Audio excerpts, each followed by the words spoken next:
देखो, रुधिर यानी ब्लड, यानी क्या होता है? रक्त, या फिर कह सकते हैं खून, इसकी ये अन्य नाम है। ठीक है, यह एक तरल संयोजी ऊतक है। ये ऊतकों में कौन सा है? तरल संयोजी ऊतक। कौन सा ऊतक है ये? यानी कि रुधिर को संयोजी ऊतक बोलते हैं। ठीक है, यह जल से भारी, मतलब जल से भारी का मतलब होता है जैसे जल भी भारी होता है तो जल से थोड़ा भारी होता है ये। ठीक है, वजन में। ठीक है, चिपचिपा होता है। ब्लड कैसा होता है? चिपचिपा होता है। स्वाद में नमकीन, यानी कि जो रुधिर है उसका जो स्वाद है वो कैसा होता है? नमकीन होता है। हल्का क्षारीय होता है तथा अपारदर्शी पदार्थ है। अपारदर्शी का मतलब है जिसे जिसके आर पार ना देखा जा सके, तो ब्लड के आर पार थोड़ी ना देख सकते हैं। ठीक है, मानव शरीर में लगभग 7.8% होता है, तो यानी कि जो परसेंटेज के हिसाब से लगभग कितना होता है? 7.8% होता है। यह मनुष्य में औसतन 5 से 6 लीटर होता है। कितना होता है? 5 से, हाँ, यानी कि एक 60-70 किलो के इंसान में ये 5 से 6 लीटर होगा। ठीक है, अगर एक व्यक्ति का वजन 60-70 किलो है तो ये 5 से 70 किलो है तो 5 से 6 लीटर के लगभग होगा। स्त्रियों में रुधिर की मात्रा कम होती है, यानी कि पुरुषों की अपेक्षा रुधिर की मात्रा किसमें? स्त्रियों में कम होती है। यानी कि पुरुषों में रुधिर ज्यादा होता है, स्त्रियों में कम होता है। रुधिर के घटक, यानी कि रुधिर के जो घटक है मुख्य रूप से दो हैं, प्लाज्मा और रुधिराणु। ठीक है, प्लाज्मा और रुधिराणु, जिसे रुधिर कणिकाएं भी बोलते हैं। और ये रुधिर कणिकाएं या रुधिराणु को तीन भागों में बांटा गया है। पहला है लाल रुधिर कणिकाएं, दूसरा है श्वेत रुधिर कणिकाएं और तीसरा है प्लेटलेट्स। इनके बारे में भी पढ़ेंगे अपन लोग। ठीक है, तुम लोग प्लाज्मा क्या है? ये प्लाज्मा, यह रुधिर का लगभग 55% भाग होता है। क्या होता है? 55% भाग। प्लाज्मा में 90% जल, कितना होता है? 90% जल तथा 10% कार्बन, कार्बनिक और अकार्बनिक पदार्थ होता है। क्या होता है? 10% कार्बनिक होता है और अकार्बनिक होता है। कार्बनिक पदार्थ जैसे ग्लूकोज, अमीनो अम्ल, एंजाइम, विटामिन, प्रोटीन आदि सब क्या है? कार्बनिक अम्ल, कार्बनिक पदार्थ। तथा अकार्बनिक पदार्थ जैसे पोटेशियम, कैल्शियम, सोडियम सल्फेट एवं क्लोराइड आदि सब क्या होते हैं? अकार्बनिक पदार्थ होते हैं। हेपेरन नामक पदार्थ जो कि रुधिर को क्या करता है? जमने से रोकता है। यानी कि जो रुधिर होता है उसको जमने से कौन रोकता है? हेपेरन नामक पदार्थ। क्या रोकता है? हेपेरन नामक पदार्थ। और उसके विपरीत प्रोथ्रोम्बिन और फाइब्रोनोजिन जो होता है वो रक्त का थक्का बनाने में सहायक होता है। किसके लिए सहायक होता है? रक्त का थक्का बनाने में सहायक होता है। ऐसे नोट कर लो। चलो ठीक है, इधर देखो। देखो, पहला पॉइंट था प्लाज्मा, यानी कि पहला घटक क्या था? रुधिर का प्लाज्मा था। दूसरा घटक क्या है? रुधिराणु यानी रुधिर कणिकाएं, यानी जिनको इंग्लिश में बोलते हैं ब्लड कार्पल्स। ठीक है, क्या बोलते हैं? Blood carpals. ये रुधिर का लगभग 45% भाग होता है। देखो, जब प्लाज्मा 55% हो गया तो शेष कितना बचा था? 45%। तो ये कितने प्रतिशत बचेगा रुधिर का? लगभग 45% भाग बचा। ठीक है, मानव में रुधिराणु 3 प्रकार के होते हैं। ये रुधिर कणिकाएं कितने प्रकार की होती हैं? 3 प्रकार की होती हैं। कौन कौन सी? लाल रुधिर कणिकाएं, श्वेत रुधिर कणिकाएं और रुधिर प्लेटलेट्स। ठीक है, अच्छा तुम लोग प्लेटलेट्स के बारे में जानते ही होंगे अच्छे से। अभी हम आगे इनके बारे में पढ़ाएंगे, अभी तुम्हें सिर्फ पढ़ा रहे लाल रुधिर कणिकाओं के बारे में। ठीक है, लाल रुधिर कणिकाएं होती क्या है? तो मानव रुधिर में इनकी मात्रा सबसे अधिक होती है। जो लाल रुधिर होता है इनकी मात्रा क्या होती है? सबसे अधिक होती है। यानी जो मानव का रक्त है, खून है, उसमें जो सबसे ज्यादा मात्रा किसकी होती है? लाल रुधिर कणिकाओं की होती है। ठीक है, इनका रंग लाल, इनका रंग जो होता है कैसा होता है? लाल। तो यानी आरबीसी, आरबीसी इसी को आरबीसी बोलते हैं। क्या बोलते हैं? आरबीसी। आरबीसी इसी को बोलते हैं red blood carpels. Red blood carpels short form हो जाता है इसका, इसलिए आरबीसी बोलते हैं। ठीक है, इनका रंग लाल होता है। लाल होने का कारण तुम्हें समझ सकते हो क्या है? हीमोग्लोबिन। क्या है? हीमोग्लोबिन। जो हीमोग्लोबिन है इसके कारण इसका रंग कैसा होता है? तो यानी ब्लड का जो रंग होता है वो लाल किसके कारण होता है?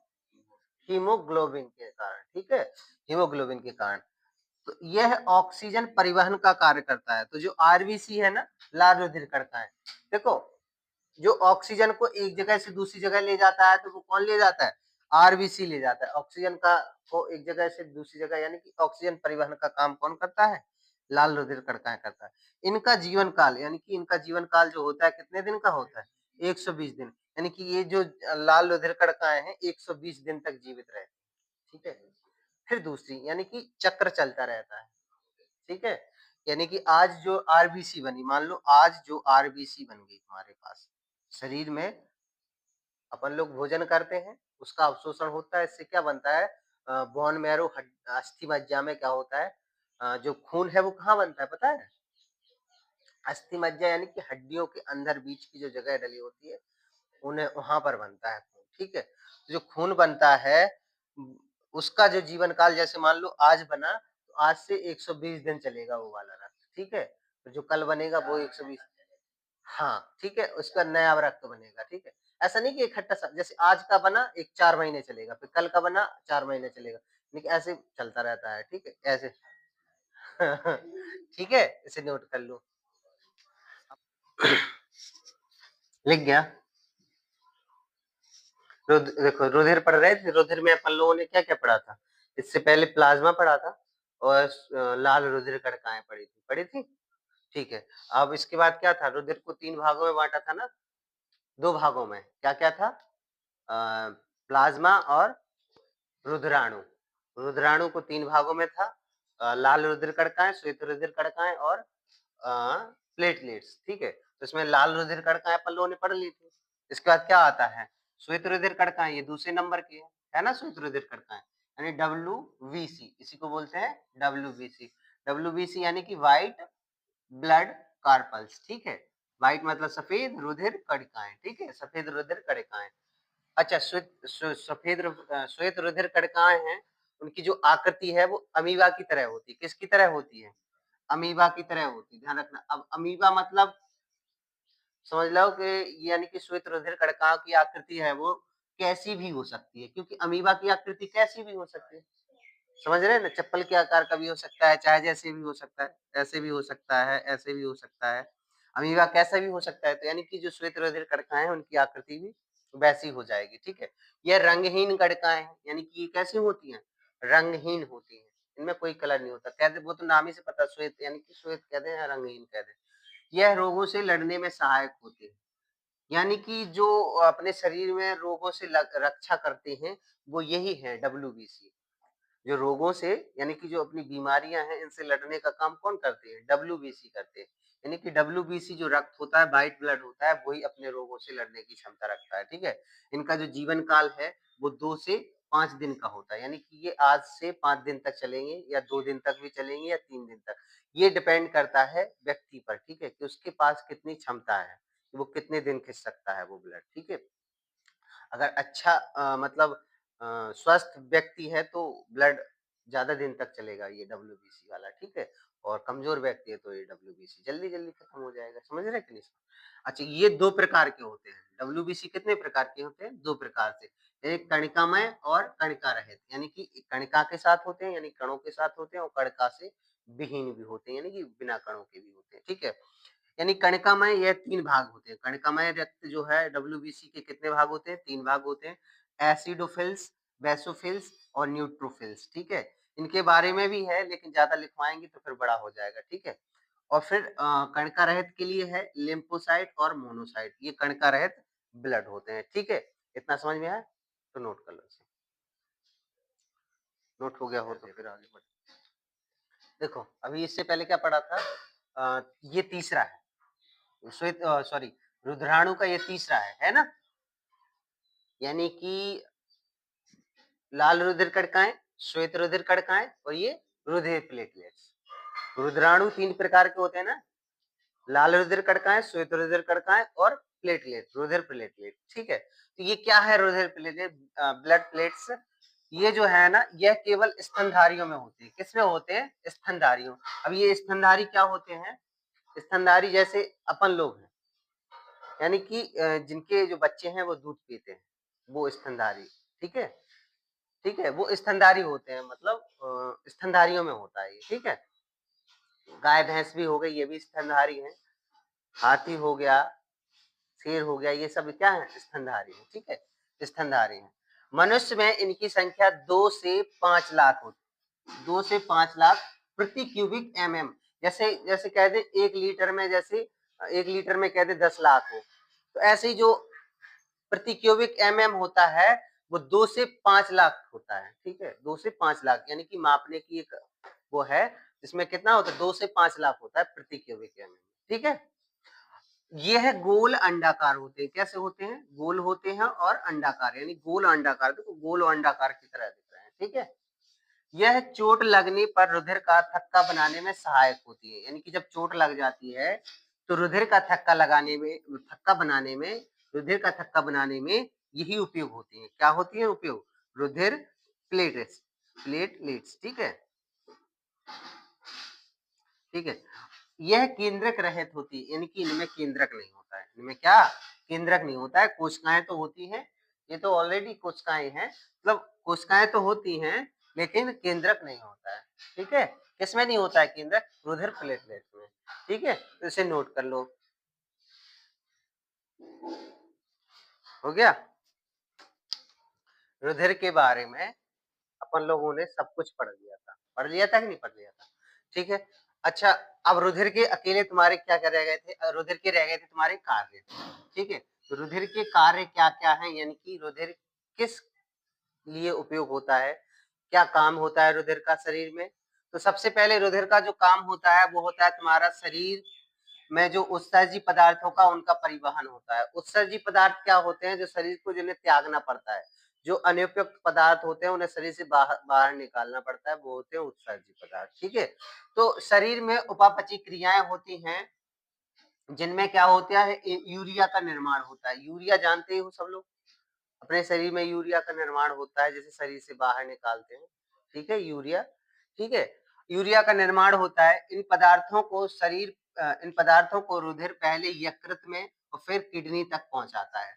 तो यानी कि जो रुधिर है वो जो यूरिया को पहले शुद्ध वो मतलब रुधिर के साथ होता है, रुधिर के साथ बनता है। तो वो क्या करता है? शरीर में उपापचयी क्रियाओं से यूरिया का निर्माण होता है और इन पदार्थों को रुधिर पहले यकृत में ले जाता है। जिन पदार्थ से यूरिया का निर्माण होता है ना, तो उन पदार्थ को पहले यकृत में जाता है, फिर यकृत से कहाँ जाता है? किडनी से, और फिर किडनी से फिर थैली के माध्यम से फिर बाहर निकल जाता है यूरिया, ठीक है? यानी कि फिर क्या होता है? रोगों से लड़ना, यानी रोगों से बचाव। तो जब शरीर में कोई घाव हो जाता है, क्या हो जाता है? शरीर में कोई घाव हो जाता है या हानिकारक जीवाणु या विषाणु आदि आक्रमण कर दे। जब शरीर में कोई चोट लग जाए या फिर आक्रमण हो जाए जीवाणु विषाणुओं को, तो क्या होता है? उनसे लड़ने के लिए श्वेत रुधिर कणिकाएं सहायक होती हैं। हमने अभी बताया था कि रोगों से लड़ने के लिए कौन सी? श्वेत रुधिर कणिकाएं। अब रुधिर तो रुधिर है, चाहे श्वेत रुधिर या लाल रुधिर हो, यानी कि लड़ने के लिए कौन सी कणिकाएं काम करती हैं? श्वेत रुधिर कणिकाएं, जो कि क्या करती हैं? रोगों से लड़ती हैं या रोगों से बचाव करती हैं, यानी कि रुधिर रोगों से बचाव करता है। रोगों से कौन लड़ता है? खून, ठीक है? अगर शरीर में ब्लड है तो रोगों से सुरक्षा है, अगर शरीर में खून नहीं है तो रोगों से सुरक्षा नहीं है, बीमार भी जल्दी हो जाओगे तुम। समझ रहे कि नहीं समझ? ठीक है। फिर रुधिर का थक्का, यदि शरीर में चोट लगती है तो रुधिर का थक्का बन जाता है। तो यानी कि रुधिर का थक्का कब बनता है? रुधिर का थक्का जब बनता है, जब शरीर में कोई चोट लग जाती है तो रुधिर का थक्का बनता है। और रुधिर का थक्का बनाने में कौन सहायक होता है? बताओ। हमने बताया था प्लेटलेट्स होता है ना, बताया था प्लेटलेट्स में, यानी रुधिर के थक्का बनाने में प्लेटलेट्स सहायक होते हैं, ठीक है? फिर ऑक्सीजन परिवहन, यानी कि रुधिर ऑक्सीजन के परिवहन में मुख्य माध्यम होता है।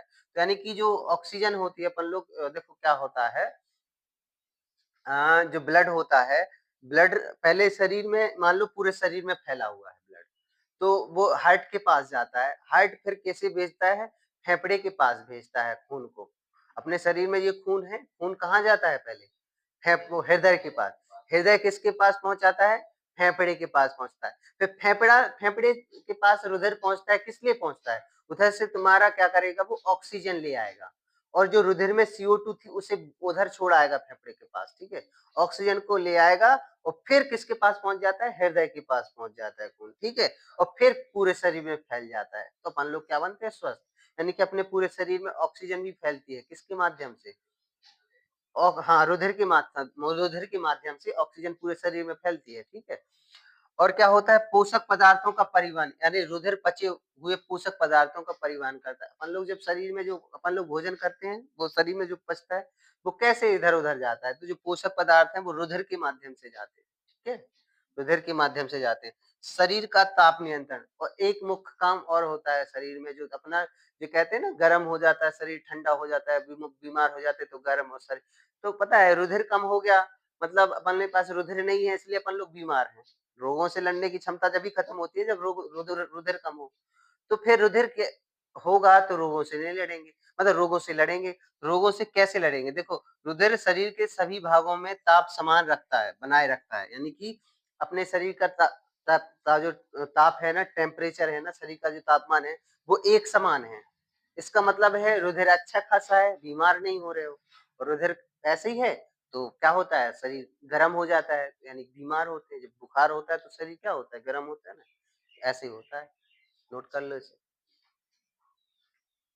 कुछ हेडिंग तो याद हो गई होंगी।